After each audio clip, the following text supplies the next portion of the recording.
Bonjour à toutes et à tous, je suis ravie de vous retrouver pour une nouvelle émission de La Vérité en Marche, 10 minutes pour convaincre. Alors mon invité aujourd'hui n'est autre que Dany Kézard. Dany, salut, merci de m'accueillir. Merci. Alors je vais un petit peu te présenter rapidement et puis après on rentre dans le vif du sujet, ça te va? Avec plaisir. Super. Alors chef étoilé au Bayview by Michel Roth à Genève, tu te fais connaître donc du grand public lors de ta décoiffante participation à l'émission Top Chef dont tu seras finaliste.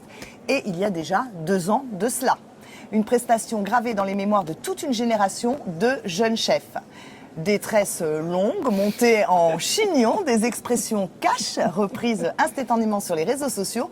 Une décontraction déconcertante font de toi l'icône des valeurs montantes de la cuisine française. Depuis peu, en parallèle de ton activité en Suisse, tu viens d'ouvrir un bistrot, le Monsieur Claude, à Rueil-Malmaison, en banlieue parisienne. On en reparle un peu tout à l'heure. Donc, c'est à l'occasion du concours Michel Roth lors de la Foire internationale de Metz que tu as accepté de répondre à mes questions et je te remercie encore. C'est avec plaisir. La première est évidente. Allez, que penses-tu de Michel Roth ? Il y aurait trop de choses à dire. Je pense qu'on prendrait toute l'interview. Mais c'est mon mentor. C'est comme mon papa de la cuisine. Je l'ai dit et je le répète. C'est quelqu'un qui est tellement humble, qui est tellement humainement parfait. J'ai trop de mots qui me viennent en tête et juste génial, quoi. C'est une chance pour toi. C'est une chance, véritable. Alors, à 15 ans, grâce à tes parents, tu découvres l'Espadon, donc le restaurant doublement étoilé du Ritz, c'est pas rien, où exerce Michel Roth, encore lui, un vrai coup de cœur puisqu'on va t'y retrouver quelques années plus tard. Exactement. Ça a vraiment été le déclic de ta carrière, ce moment-là? C'était un vrai déclic. Comme quoi un geste et quelqu'un d'humain qui nous a fait visiter les cuisines, le chef, C'était génial. Et ce moment-là, c'est là où il m'a donné sa carte, où il m'a dit si tu as besoin de faire un stage, n'hésite pas. Et c'est comme ça que ça... Ça a commencé, Voilà, tout naturellement en fait. tout naturellement. Alors à la fermeture du Ritz, pour travaux, tu t'envoles vers Genève, Oui. dans le sillage de ton mentor. Nouvelle étape vers la consécration avec une étoile à la clé. T'as vécu ça comment? Ah, c'était dingue, c'était dingue. C'était d'avoir vu grandir le restaurant et d'avoir pris les rênes après, etc. Voilà, c'est une belle histoire. Vraiment, c'est une belle histoire et comme quoi être fidèle des fois à un restaurant, on peut évoluer en interne dans un seul restaurant. Et ce que je dis aux jeunes des fois qui veulent faire plein de choses maintenant et qui veulent bouger partout, je leur dis vous pouvez aussi grandir dans une même maison. Voilà. Ça se fait encore. Ça se fait encore. Alors, tu ne tiens pas en place, on peut le dire, c'est un petit peu ce qui te caractérise quand même, puisque tu viens d'ouvrir donc le Monsieur Claude, un bistrot qui est bien à ton image. Tu avais hâte d'être toi-même en cuisine. Comment ça s'est passé, ce projet-là? Ouais, c'était une alternative au Bayview où en fait j'avais beaucoup de demandes de gens qui voulaient venir manger et il n'y a pas tout le monde qui avait les moyens de venir au restaurant gastronomique. Et du coup, j'avais toujours fait des petits restaurants éphémères qui avaient très bien marché. Et je me suis dit, pourquoi pas faire un fixe et faire quelque chose de bistronomie, un peu à ma façon, mais accessible. Plus accessible. Voilà, exactement. Et du coup, c'est le bistrot qui est sorti et je suis très content. Tu es très fier de ça aussi. Ouais. Alors, comment tu arrives à mener de pair cet établissement, en fait, avec le Bayview à Genève? Parce que c'est pas simple, en fait. C'est pas simple et heureusement qu'on est fermé dimanche, lundi. Je monte, moi, le week-end. D'accord. Et puis j'y vais surtout pour les changements de cartes. Et j'ai quelqu'un de confiance qui est Thibaut Marchand, qui est un chef qui est extraordinaire et qui m'accompagne sur ce projet. On dit souvent ça, pour les gens qui ont plusieurs projets comme ça, la confiance dans l'entourage, c'est très important. Exactement. Alors, arrive Top Chef, tu crèves l'écran. Ouais. On peut le dire. Tu t'attendais, toi, à un tel succès d'estime du grand public. Tu es même devenu le chouchou des écoles hôtelières. Aujourd'hui, tu es la référence. C'est dingue. Non, moi, je ne me rendais pas compte du tout. J'ai juste fait ce que je savais faire et avec le sourire. Et ça a marqué les gens. Et un conseil de Michel qui a été très très bien, c'était reste toi-même. Et c'est ce que j'ai fait. Et je crois que c'était le meilleur conseil. Voilà, parce que la télé, ça peut vite changer, être un peu stressé, changer de personnalité ou faire quelque chose. Moi, je suis juste resté moi-même avec les mauvais côtés et les bons côtés. Et tout le monde a apprécié ça. Et je trouve que c'est la meilleure des choses parce que je peux être moi-même après aussi l'émission. Et les gens s'attendent à ça, à quelqu'un de souriant qui rigole. Oui, et puis c'est une reconnaissance que tu ne perdras pas puisqu'en fait, tu ne joues pas. Tu es toi tout le temps où que tu sois. Voilà, exactement. Je vous confirme, il est lui tout le temps, même dans un food truck. Alors, tu joues autant sur tes qualités de cuisinier que sur ton look. J'avais fait un petit clin d'œil tout à l'heure.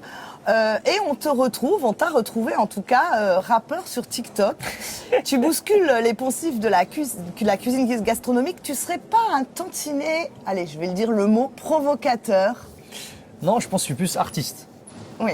Ouais. Avec un grand A. Avec un grand A. Mais c'est vrai que non, moi c'est le côté artistique que j'adorais et quand on était même dans la musique, on aimait se démarquer des autres. Ouais. Et du coup, ma personnalité, c'est un peu, voilà, ça a taché, on va dire, le côté cuisine et le côté un peu moins gastronomique qu'il y avait. Et que j'avais sous ma toque, mais après qu'une fois que j'avais enlevé la toque et que je remettais mes affaires multicolores, voilà, c'était le Dany aussi. C'est ces deux parallèles et j'ai tout mélangé et tout le monde l'a bien pris. Et c'est grâce à Top Chef que j'ai fait justement le pas de changer, en fait, de vraiment m'assumer entièrement qui j'étais. Parce qu'en gastronomie, personne ne savait que je faisais de la musique et en musique, personne ne savait que je faisais de la gastronomie. Incroyable. Et c'est à Top Chef que j'ai dit les deux et je ne savais pas les deux domaines comment ils allaient le prendre.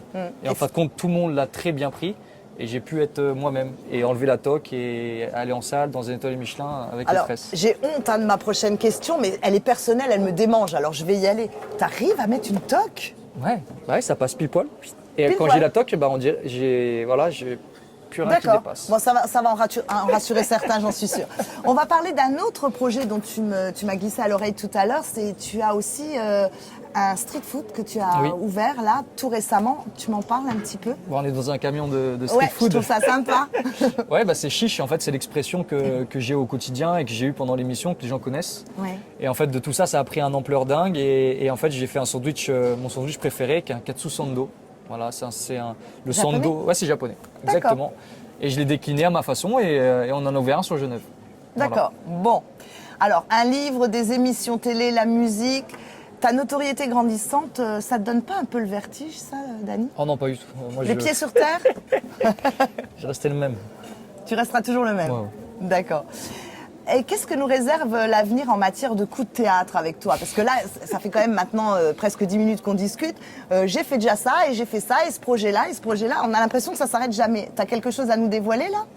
Non, à part aller chercher les 3 étoiles Michelin un jour. Ah ouais. Il y a encore du boulot. Donc, Mais tu lâcheras pas. On est en cuisine. On est en cuisine. Alors, maintenant, on va être un peu plus cool. On va essayer de découvrir ton vrai visage, tu vois, à travers un question-réponse un peu express. Tu sais, comme un jeu de ping-pong. C'est-à-dire, ça va très vite, je te donne 2 propositions, tu as un seul choix. Ok. Bon, comme on est un peu potes, je vais dire, tu as un joker et Ok, des un fois, joker. où Ok. tu peux passer et des fois, tu peux dire Ça me va. les deux. Ça me va. Tu vois, comme ça, voilà, on Ça est me sûr va. de ne pas faire de bêtises. T'es prêt? Je suis prêt. Allez, lac ou montagne?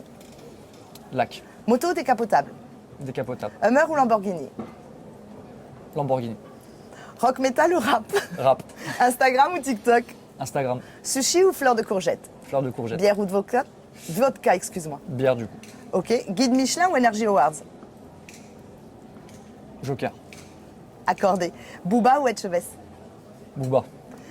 Alors on va aller encore un peu plus loin dans la confidence, pardon, excusez-moi. Pour conclure, j'aimerais moi connaître un peu le mot qui te colle à la peau. Par exemple, si tu devais toi-même te définir, tu vois, avec un mot qui a du sens pour toi, qui te ressemble, ça serait quoi ce mot-là? À part chiche, parce que ça viendrait tout de suite, je dirais ovni. OVNI, je suis complètement d'accord. Quand on voit un peu la personnalité, mais un OVNI qui réussit très bien ce qu'il entreprend et qui est reconnaissant par rapport aux gens qu'il a croisés sur son chemin. Quelqu'un de vraiment une belle personnalité. Moi, je vous remercie. Je te remercie, Dany, Merci d'avoir beaucoup. partagé ce moment avec moi. Avec plaisir. Je vous dis à la semaine prochaine. Nouveau lieu, nouvel invité. Merci à tous pour votre confiance. Vous êtes de plus en plus nombreux. Nous, on se dit à tout vite. À tout vite. Allez, Chiche. bisous. Chiche.